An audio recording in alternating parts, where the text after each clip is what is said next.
In your experience, what is a story that people are telling themselves about happiness that's not true? I can only be happy when there's a big thing, or another one is I can only be happy when everything else is done. Like when everything is right and like I expect it to be. Nah, none of that's true. I resonate with both of those so much. Like, I was talking to another parent yesterday, and she's like, "Yeah, I just think, like, with this parenting thing, like, we should be on cruise control at some point. We should be able to just, like, like, coast." And it's like, no, there's always, like, another something or challenge around the corner that you need to master. Yeah, I'm still, parenting now at 54. I didn't ever experience coasting.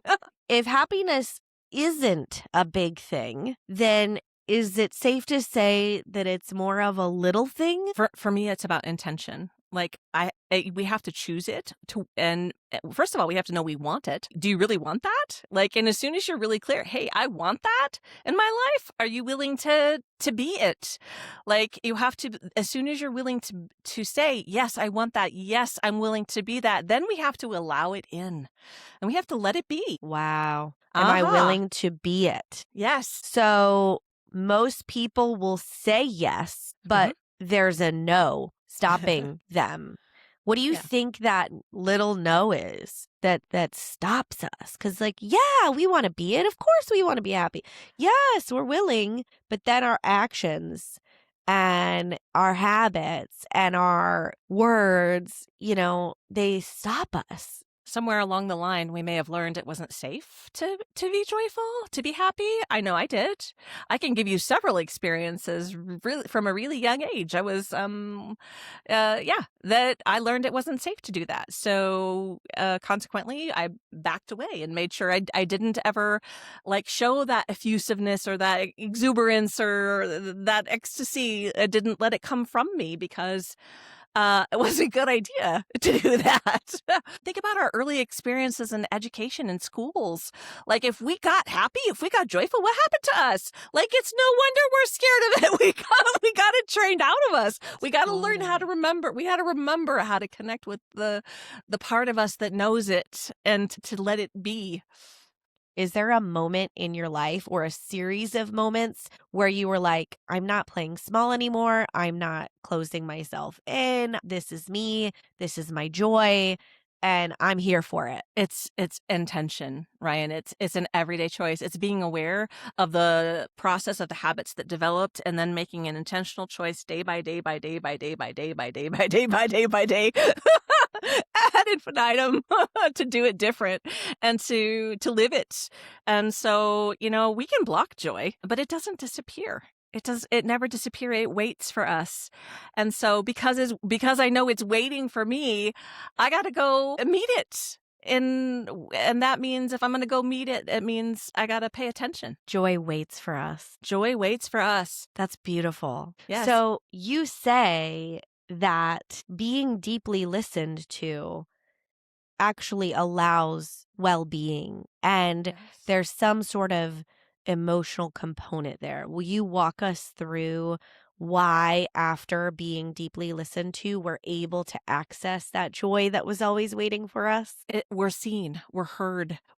We begin to understand that, hey, we matter in the universe. I'm important here, and that connects us with who we truly are. When somebody really listens to us, it's a form of love. Like, I'm really aware, and I'm starting to use that word more and more because some people are like, "Oh, love," like that can feel uncomfortable, but it's okay. I can really just like as we entered into our conversation, I do love you, Ryan, and Me as such, too. I love the people that I interact with. Like that comes from a very real place. It's the deepest, most authentic core self that we all are. We've determined already on this series, which is so cool. Like, I love these through lines that are coming through here, that authenticity is our soul, truly at the core of who we are. So it's not like Instagram authenticity, it's like stripping it all away and who we are at our essence, right? When nobody's looking, when there's no performing, when there's no accolades. It's just who we are and what we came here to do. It's a remembering. So I think this process of being seen and heard is so essential because I like to think of growth and evolution as us and our kids and everybody like bouncing ourselves off of experiences and beliefs and challenges even, and then like coming back to, okay, how did this mold me? How did this shape me? And how can I strip away even more of what was never mine to begin with, right? You already alluded to this. When we're little, we're told, sit down, be quiet. We know what's good for you. Don't be too joyful, but don't be too sad. And, that's a little inappropriate and that's not nice and that's really mean and stop doing this dozens of times a day, right? And so being seen and heard at its essence is healing. Yeah.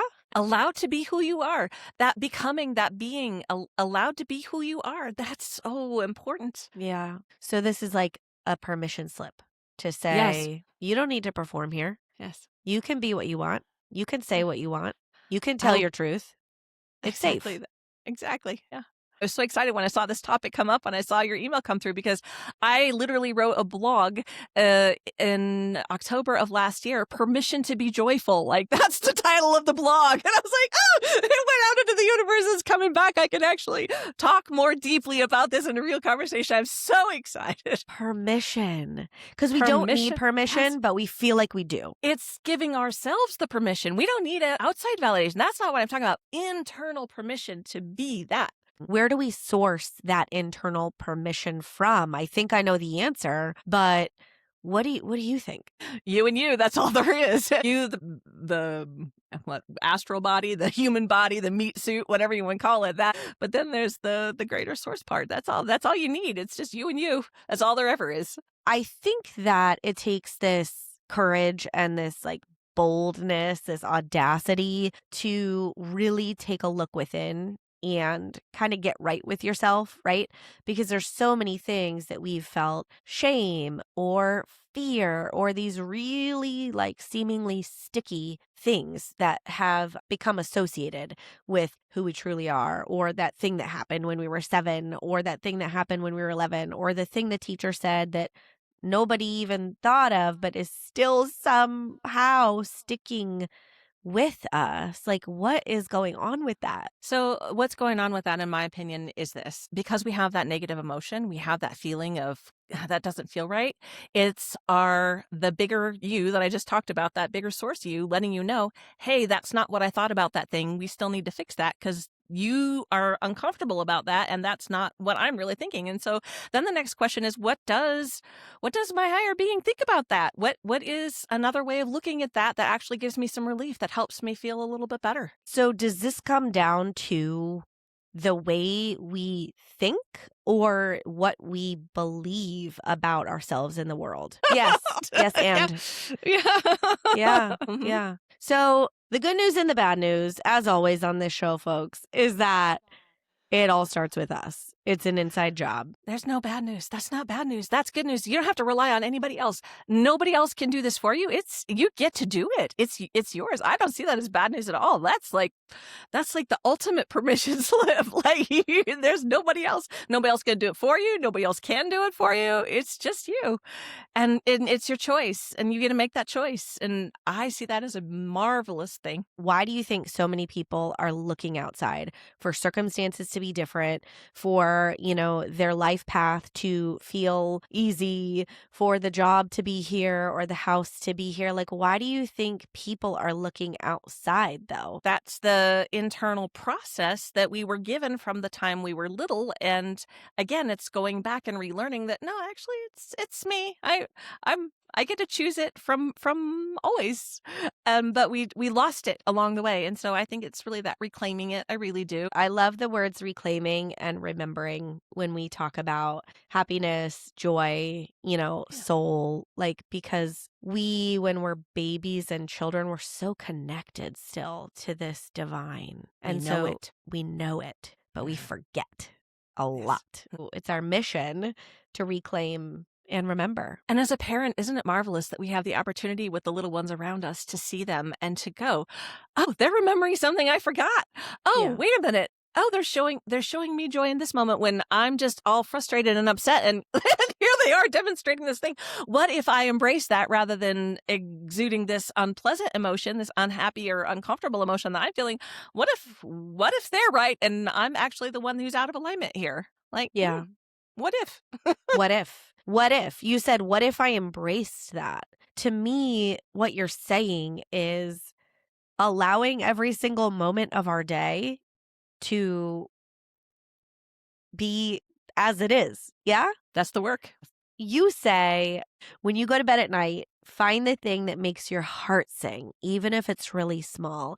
Tell us Yeah. how you came to that conclusion and how you worked that into your daily rituals and routines. When people talk about a gratitude practice, that's basically what it is, right? But I really like what makes my heart sing. That's easier for me to get in touch with. I don't know why the gratitude feels like, I don't know, like I've heard of the journals and all the things. And I have some resistance for whatever reason to that. But when I think about, oh, what makes my heart sing, like that, I don't know, it just makes my little happy, I guess. The little person inside me, she wants to sing. So what did make my heart sing? And so just laying in my bed and thinking about that, like, I actually wrote in that blog post about the tulips that I planted last fall. They're coming up now and they're so beautiful. That makes my heart sing. Sitting on my patio with my dog on my lap in the sunshine, that makes my heart sing. Having a moment with my kids when my son called me yesterday and talked to me on the phone for 5 minutes made my heart sing. Like, and so last night as I was going to bed, I was just going through those things, like, time out in the sunshine, just the progress I'm making with the business, learning new things. It makes me happy. It's about the feeling.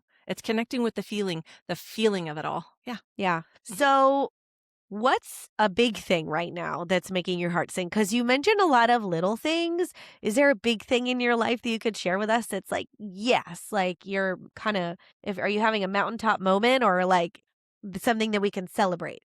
You know, Uh, my son is deploying. I think we talked about him being in the military, and I'm not actually supposed to talk about that, but I just did. So I opened that door. So I'm gonna just go through it. What's making my heart sing about that is, I'm at peace with it, and I'm happy for him, and he's gonna have an amazing experience, and it's gonna be okay. Like, I don't know what that's gonna be, but it's gonna be okay. That's a really big thing. Like, finding happiness with that, that's a big deal. My daughter's presenting at a conference, and she's this weekend, she's doing a poster for her program for a PhD. I'm so proud. Like, oh my gosh, that just makes me so happy, Ryan. I'm not sure, are those big things? I don't know, but they feel big in my life. So Yeah. there you go. Yeah. Those are big things, I think. I mean, it's so cool to see the ones around us thrive, right? That's like the entire reason we're talking. It's the entire reason this show is still happening to see the ones around us thrive and to be a part of that too. You said, I'm at peace with that. How did you realize that peace was a necessity and a precursor to happiness? It was honestly listening to a lot of Abraham Hicks, and Abraham talks about the emotional scale and how when you hit contentment or satisfaction, that's the tipping point. And as soon as you get there, then it gets easier to get to the top of the scale. And so, what I truly have come to understand is wherever we're starting from, if we're starting from a different feeling that's not necessarily a good one, we can't just jump. Right? We can't make a big jump. We can't just hop from I'm frustrated to I'm happy now. That's not usually how it works. I mean, it's possible. I'm not saying it's not possible. All things are possible because of my belief system, but I do think that it's taking those tiny steps. And so I've spent a lot of time working with that and going, okay, well, I don't feel good about this. What's a thought that feels better? And what's a thought that feels better? And okay, now I think that okay, yes, I'm there. That's as far as I can go today. That's okay. And then waiting and then coming back and okay, now I'm here. How can I get to the next best thought and just keep working it through? This is really important because I immediately feel like, oh, this work is accessible because I'm not Yes. being asked to be blissed out 24 hours a day because that's not actually real life. It's Like, not. it's It's not. not. It's not. I mean, you said the word contentment. Like, Yes. what if we could all just be a little more content? What would that be like in our lives? I love that. It feels so good to feel content, just relax. It feels relaxed. It feels easy. I think the most important thing when we're starting, and if we acknowledge that we want to be happy, is we have to be real about where we're starting from. Like you have to get there. You can't just pretend and sugarcoat it and, oh yeah, everything's fine. I really am happy. Nope. You got to own where you're at, and that's okay. Nothing wrong with where you're at. It's just where you're at, and let that be. And because once you understand and allow yourself to start from where you are, it's what I do in every listening appointment is like I have to quickly and clearly click into where is this person starting from?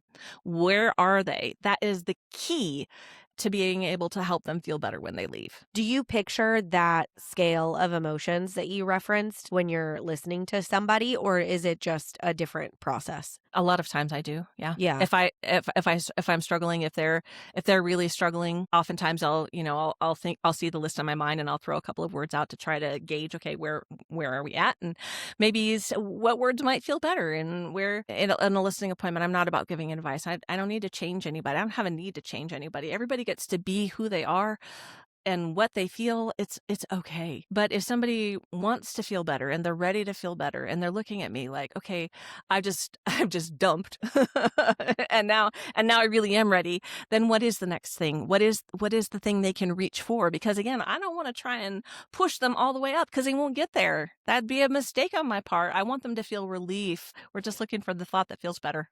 I think your work is so world changing because here's one thing I notice as a highly sensitive person, that if and when I'm with a friend or an acquaintance or even, you know, the grocery store cashier, sometimes when you ask people, like, how are you? And they start to dump on you. And I'm like, oh my gosh, I don't have the capacity for this right now. And, sometimes I do and sometimes I don't, right? I think that our friendships and our family relationships would feel a little lighter if we could reserve our dumping and our venting for those specifically trained to hold that space, like you, perhaps a therapist, these many, many roles that we have in our society that are specifically meant to hold the space. What's your take on that? You have to start to evaluate if that's how the person's always showing up. Is that a relationship you want to continue to be in?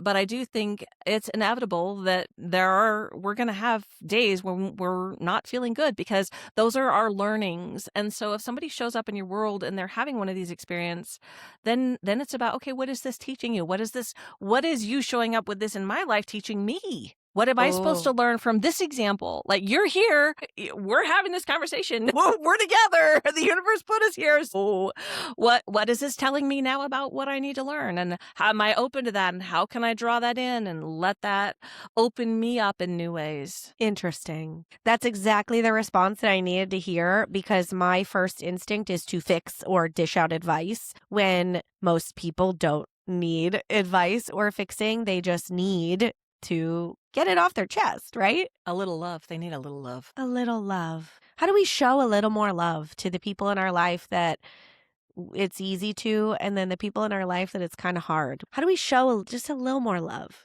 to all those people? I hope people go and explore my blogs after this because I Me have too. so much. I have so much in my blogs on exactly this and loneliness and anxieties we were talking about before we started to record. Like there's so much on all of these things.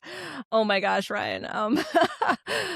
There's a very popular blog. It's about mean people. There's another blog I have about difficult people, family. Like there's so much there. And you also have a link that you shared with me. Who Am I Now? Is this Yeah, opt-in you have, which is not even an opt-in. You don't have to put your it's not email even. in. I You just don't. checked it out. It's Yeah. amazing. And so for Thank you. anybody who has asked the question, who am I now? This is so good.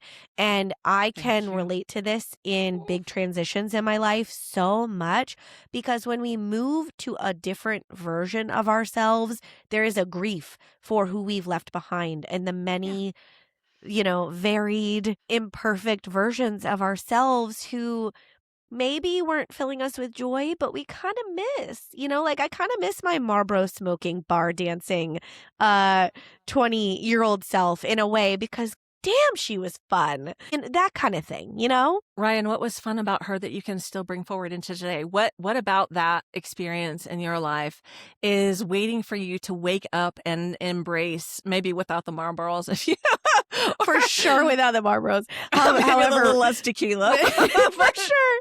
For sure. I don't drink alcohol anymore, so that's good. And I do sound like I smoked a pack of Marlboros because I'm recovering from a cold, but I didn't.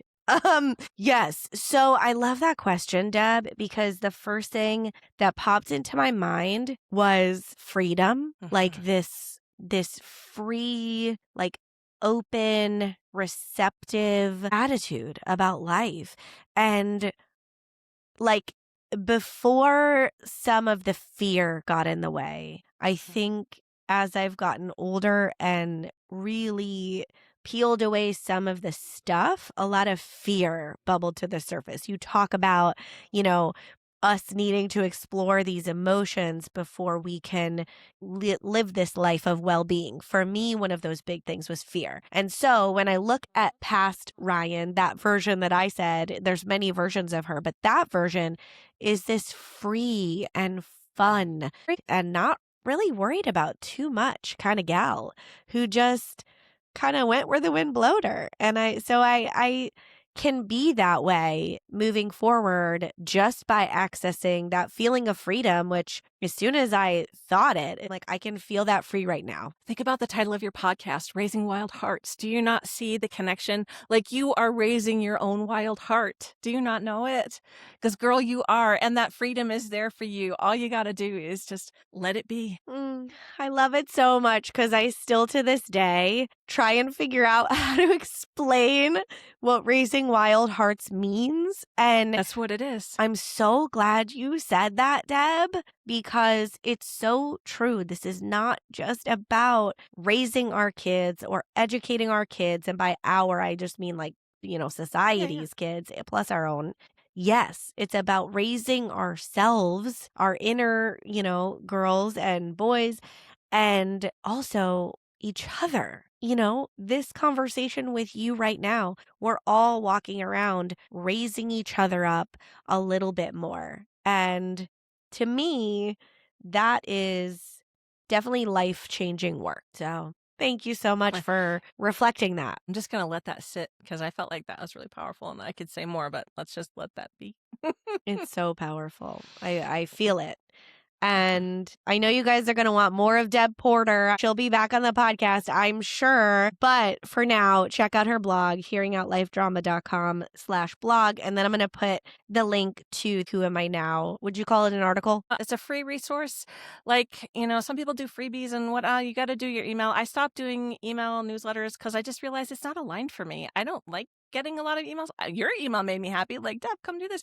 But that's really different than like all of the emails that are, I don't know, promotional. And I felt that draining me and I was writing them and I was like, why am I? And I was trying to do it and be authentic. And I was like, you know what? Why am I pushing this upstream? Why can't I just be me? Like, how about we just be authentic? So I stopped doing that last year. Nobody has to give me anything. Like, I love you. Here it is. If this helps you, I'm grateful. Maybe you'll tell somebody else. Maybe somebody else will learn about me. My logo actually is a dandelion. One of my first experiences of remembering joy is I was in our yard and my neighbor had shown me how to pick and blow a dandelion. I was really young. And it was so powerful. And like those seeds going everywhere. And I just remember feeling so much joy. My dad came home and saw me doing that. And he was extremely unhappy with me. But the whole point of my logo is that. It's that moment. It's those going out. It's the trust and the belief that our joy, that is allowed to spread, that my joy is allowed to be out in the universe, that who I am can go and be. And it's healing for me. What a gift. Your work is a gift and you are a gift. Deb, thank you so much for being Ryan. here. Thank you.